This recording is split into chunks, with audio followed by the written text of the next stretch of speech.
अच्छा, वैसे स्पॉयलर्स की भी बात की थी, इंटरेस्टिंग, वो मैं अगले सवाल में अमीर से पूछूंगी। अब वो कह रहे हैं कि जो मुतालबात पीटीआई के हैं वो दोनों ही हुकूमत मानने को तैयार शायद ना हो, जिसका 80% चांस वैसे मुझे भी लगता है। दोनों में से आसान वैसे जुडिशल कमीशन था, लेकिन एतजाज अहसन साहब ने कल परसों हमारे प्रोग्राम में बात की। उन्होंने कहा पीटीआई को जुडिशल कमीशन का नुकसान होगा गिवन द एंटायर सिचुएशन जो इस वक्त पाकिस्तान में ऑपरेट कर रही है सियासत की, और हुकूमत को फायदा होगा। ये तो डिमांड है ना उनकी। अब तो फायदा होगा नुकसान होगा, जो चार्टर ऑफ डिमांड आप लेकर आएंगे, जो पेश करेंगे, ये तो फिर उसी के ऊपर तय करना है ना। आप मिसाल के तौर पे लेकिन अदालत में जाते हैं तो आपने अपनी एक पिटीशन तैयार की होती है, उस पिटीशन में आपकी एक प्रेयर होती है, आपने अदालत से इस्तदा किया, अगर आपने प्रेयर ही ना की वो, तो फिर आपको क्या मिलेगा? तो बात जो कर रहे थे अमीर अब्बास साहब माजरत के साथ कि इस्लामाबाद के अलावा भी जो इलेक्शन ट्रिब्यूनल्स हैं मुल्क में बाकी भी मौजूद हैं। एक जिन साहब की ये बात कर रहे हैं मौसूफ की, डिग्री असली नहीं है, मैंने वेरीफाई की भी है, और वो जज बन गए। जी भी, वो जो इस मुल्क में जज बन चुके हैं, और यही वो क्या इंसाफ देंगे? उनके इंसाफ के ऊपर आपको इत्मीनाद क्यों करे? देखे ना, हाई कोर्ट के लेकिन उसको एक और जज भी है साहब जिन्होंने उजैर बलोच को 3 मर्डर्स में भी एक्विट कर दिया, तो निजाम पे तो एतबार तो है नहीं ना। जो इस टाइम स्टे के ऊपर चल रहे हैं, हुक्म इम्तनाई के ऊपर सिंध हाई कोर्ट का स्टे है। मुझे उन्हीं के ऊपर जो है वो ट्वीट करने के ऊपर कंटेम्प्ट ऑफ कोर्ट की प्रोसीडिंग मेरे खिलाफ इनिशिएट की गई थी, क्योंकि उन्होंने वहां पर खुद स्टे ले लिया, तो फिर मामला वहां पर सिंध में ही रुक गया। तो बात यह है कि मैं तो कम से कम उन पर इत्मीनाद नहीं करता।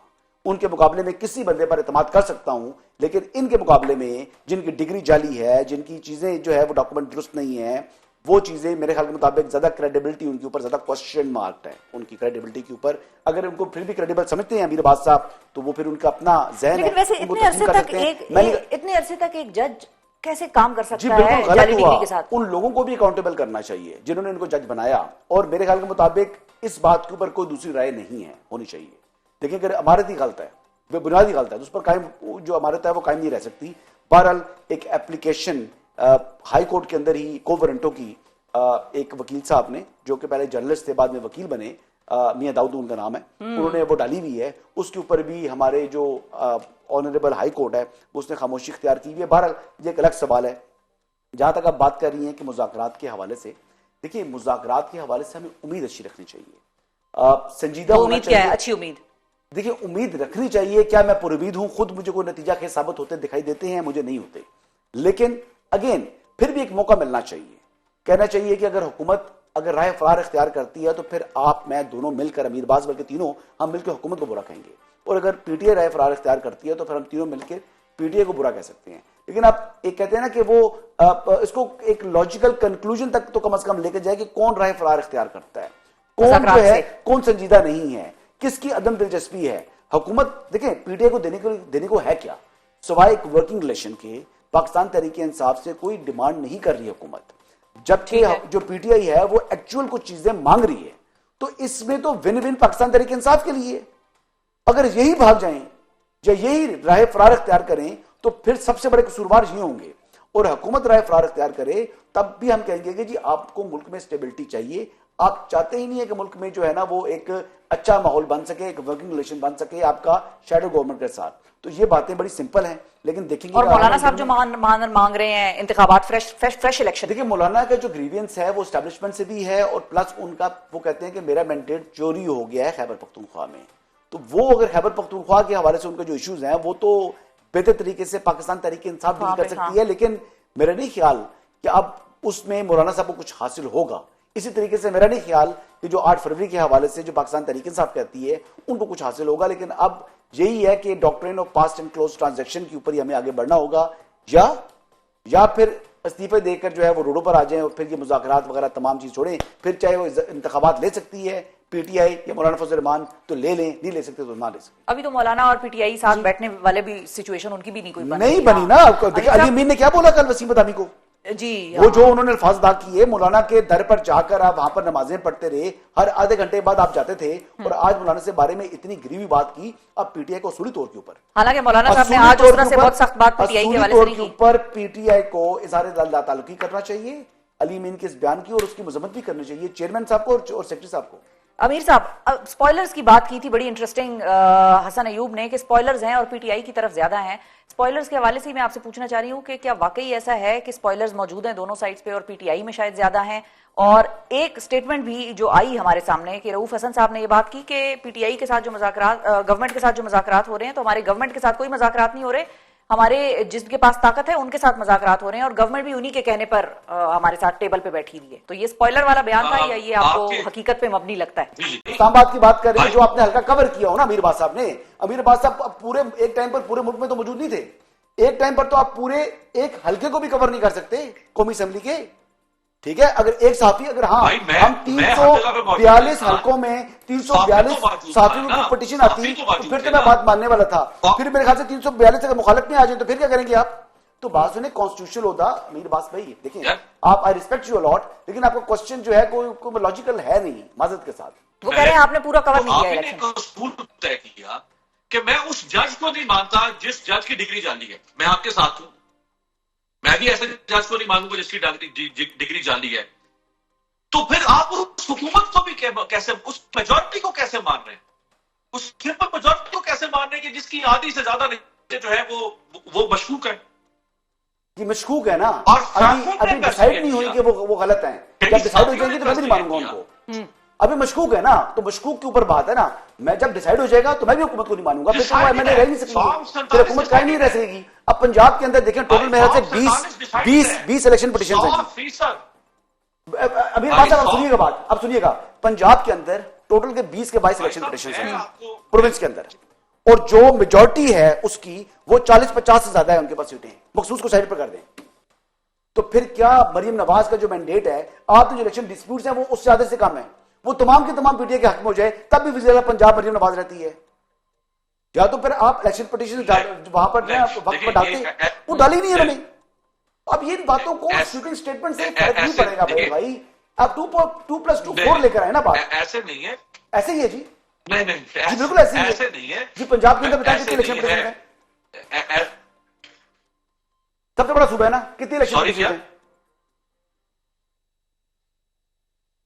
जी अमीर साहब, आप शिफा इसी पे आगे को प्रोग्राम रखें, अभी बताएं ना। सारी इलेक्शन पिटीशन जो सारे सूबों की है वो मैं भी लेके आ जाऊंगा। और पंजाब की बताएं, पंजाब की कितनी है? आपने स्वीपिंग स्टेटमेंट दिया था ना, मैं तो इलेक्शन को जवाब नहीं दे रहा था। बात की पंजाब में है कितनी, टोटल कितनी है? चीफ मिनिस्टर का फॉर्म 47 का। जी मैं आपको बताता हूं, वो फॉर्म 47 की बात कर रहे हैं। अगर वो एक उसमें खिलाफ इलेक्शन पिटीशन है तो वो हट गई तो बाकी मुस्लिम लीग नवाज की तो बन जाएगी ना हुकूमत। पार्टी की बात कर रहे हैं ना, पीटीआई की और मुस्लिम लीग नवाज की बात कर रहे हैं।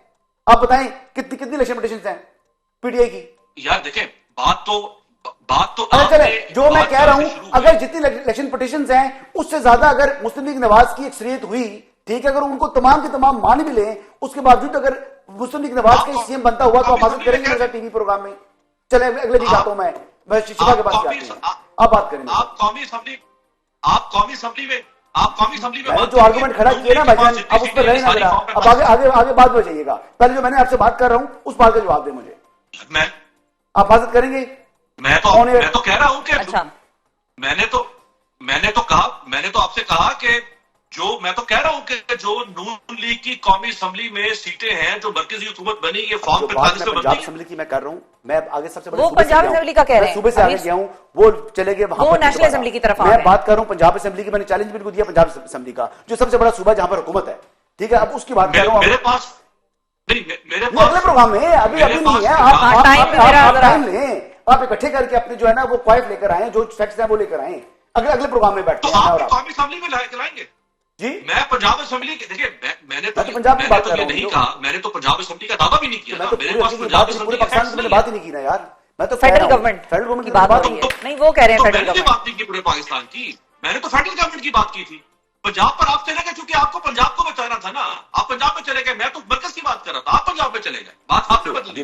बात ये है कि ना आप इलेक्शन ट्रिब्यूनल है ना मैं इलेक्शन ट्रिब्यूनल हूं।